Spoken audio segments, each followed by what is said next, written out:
la palabra de Dios. Vino a mí palabra de Jehová diciendo: Hijo de hombre, dile a ella, tú no eres tierra limpia, ni rociada con lluvia en el día del furor. Hay comparación de sus profetas en medio de ella, como león rugiente que arrebata presa. Devoraron almas, tomaron haciendas y honra, multiplicaron sus viudas en medio de ella.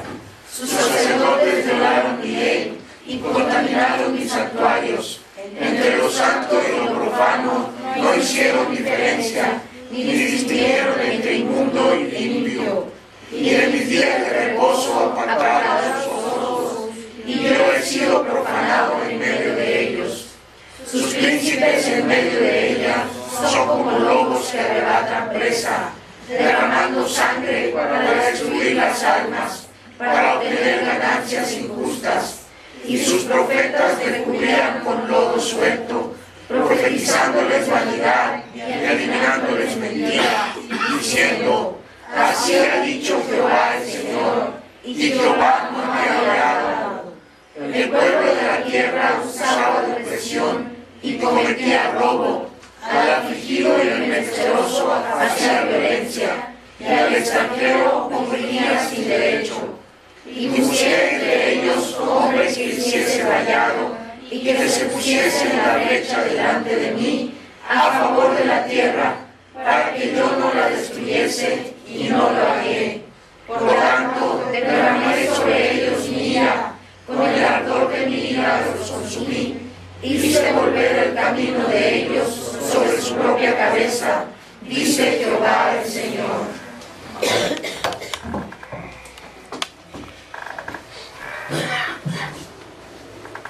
Pues es un gusto poder estar aquí y compartir la palabra de Dios con ustedes en esta hora. Especialmente, como dijo nuestro hermano Andrés, estamos emocionados siempre como Centro para la Plantación de Iglesias, el ver nuevas iglesias, porque creemos firmemente que necesitamos como país, ¿verdad?, el Evangelio. Y la manera realmente para que el Evangelio pueda llegar y fructificar en la vida de las personas es plantando iglesias. No solamente predicando, sino que esa predicación de la palabra de Dios llegue a las vidas de las personas y que esas personas puedan congregarse y conocer todo el consejo de Dios. Y eso nada más se puede hacer en una iglesia. Amén. ¿Qué necesitamos entonces? Más y más iglesias. Iglesias que prediquen la palabra. Y estamos realmente emocionados de estar aquí con ustedes. Nos da mucho gusto y es un privilegio para mí el poder tener esta oportunidad de compartir la palabra de Dios. Y la pregunta en esta hora es, siendo ustedes una iglesia nueva, es ¿qué tipo de iglesia queremos ser? Ahora ustedes pueden pensar por unos instantes de decir, pues bueno, una iglesia es una iglesia y ya, ¿verdad? O sea, como que, ¿a qué te refieres con qué tipo de iglesia quieres ser? Pero si ustedes piensan con detenimiento, las iglesias, así como las personas, tenemos diferentes características. ¿Cómo queremos ser reconocidos como Iglesia Puerta de Salvación? ¿Qué queremos que se diga de nosotros? Probablemente ustedes pueden pensar, ahorita no, pero dentro de 2 años, o 3 años, o 10 años, ¿qué queremos que se diga? La Iglesia Puerta de Salvación es una iglesia muy ordenada.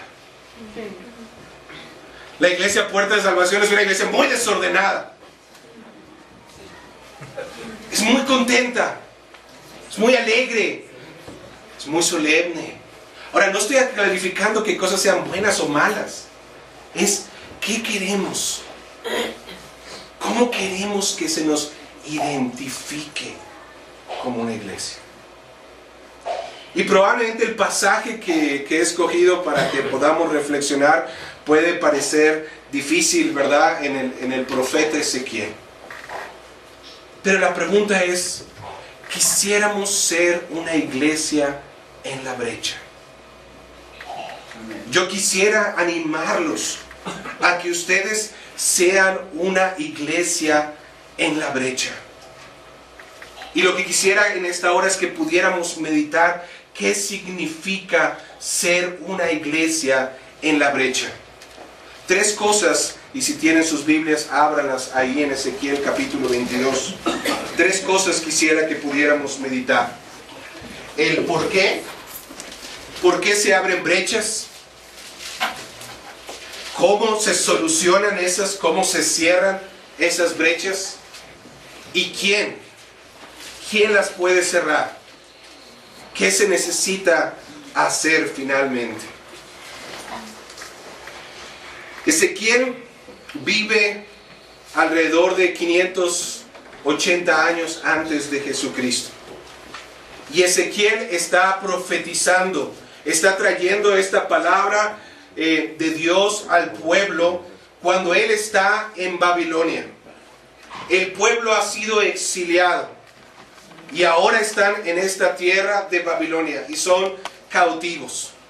Un remanente o una parte del pueblo está en Jerusalén y está en desgracia y está en pobreza y está en grandes dificultades.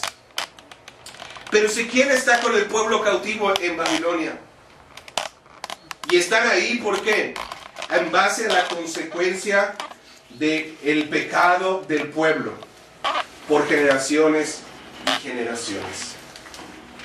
Y entonces la palabra de Dios viene a Ezequiel para compartirla con el pueblo que está en Babilonia.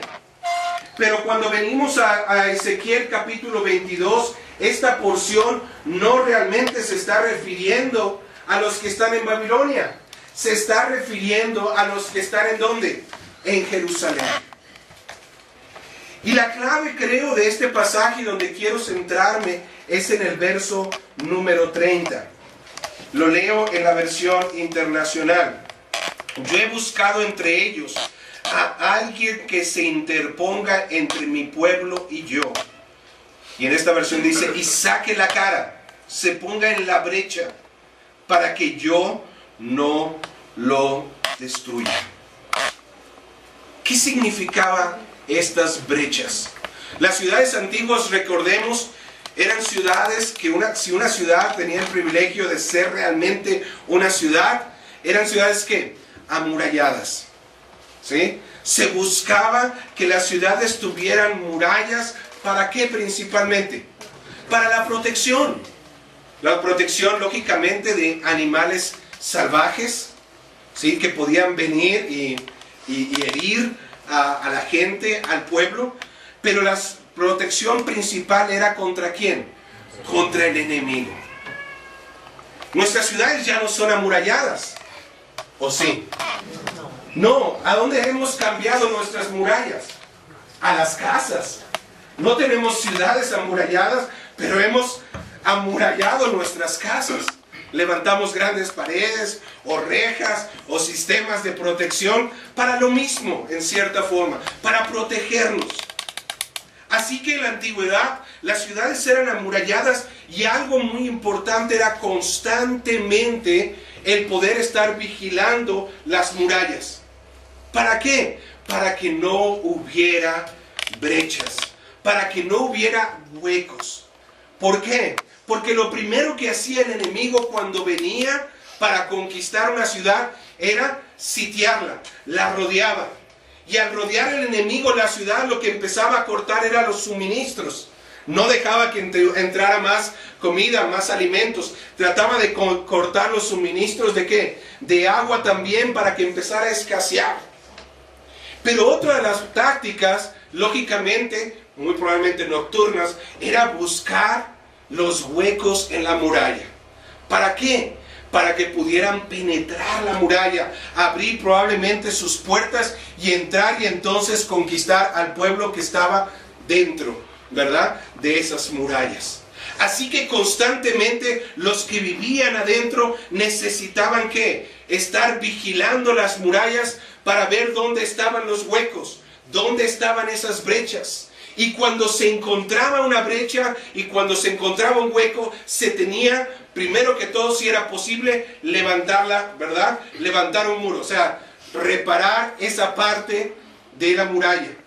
Pero si no, ¿qué pasaba? Si no podías, ¿verdad? Si eres ingeniero o arquitecto y sabes de estas cuestiones de construcción y no podías repararla rápidamente, aquella brecha, ¿qué te necesitabas hacer? Poner un centinela ahí.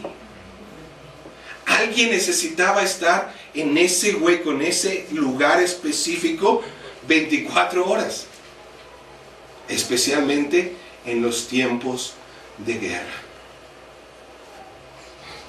Cuando venimos a la palabra del Señor, dice el verso 30, ¿quién es el enemigo de Jerusalén? ¿Quién es el que está viniendo delante del pueblo a atacarlo? Es Dios mismo. Es Dios quien está viniendo. Es Dios quien quiere entrar por la brecha. Es Dios quien viene a destruir. Es Dios quien viene a juzgar. Y entonces cambia el simbolismo. Porque ¿qué ha pasado en esa brecha? La brecha significa ahí ese pecado. Y vemos todos los primeros versículos cómo el pueblo, ¿sí?, se había corrompido. Cómo el pueblo había vivido en pecado. Y empezaba por ¿dónde? El profeta Ezequiel lo menciona. Por sus profetas, por sus sacerdotes, por sus reyes. Los reyes han explotado. Los profetas han dicho falsedad. Los sacerdotes no han enseñado la diferencia entre lo sagrado, ¿sí?, y lo profano.